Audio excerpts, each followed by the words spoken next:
You know, it's interesting. A while back, you were one of the people that really turned me into sort of a student of marketing.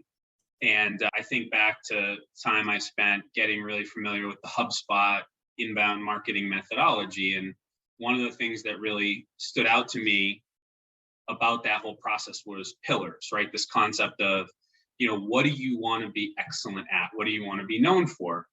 And our first approach to leadership development is, what are the pillars of great leadership, right? And so we want to first be able to evaluate leaders around those pillars or competencies. And some of those pillars are easy to observe. Some of those pillars are a little tougher to observe.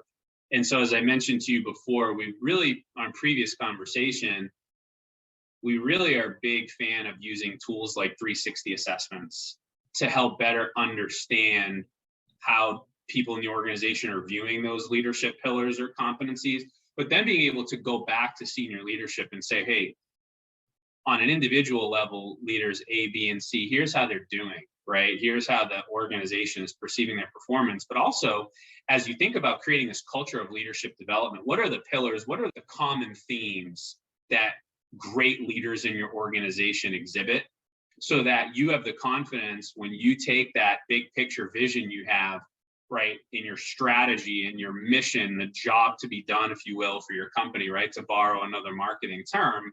How do you take that and then leverage those leaders in the organization as a vehicle to deliver to the frontline people that are interacting day to day with your customers, providing that awesome customer experience? Because this whole conversation is about scaling.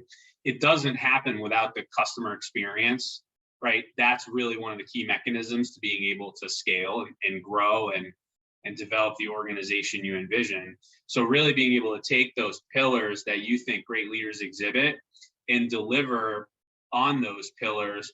But it starts with defining them. It really starts with understanding, hey, what does it take to be a great leader in this organization? Because the number one customer for a leadership team really has to be that next level down of leadership, because they're the ones who are going to evangelize and scale the mission through the organization.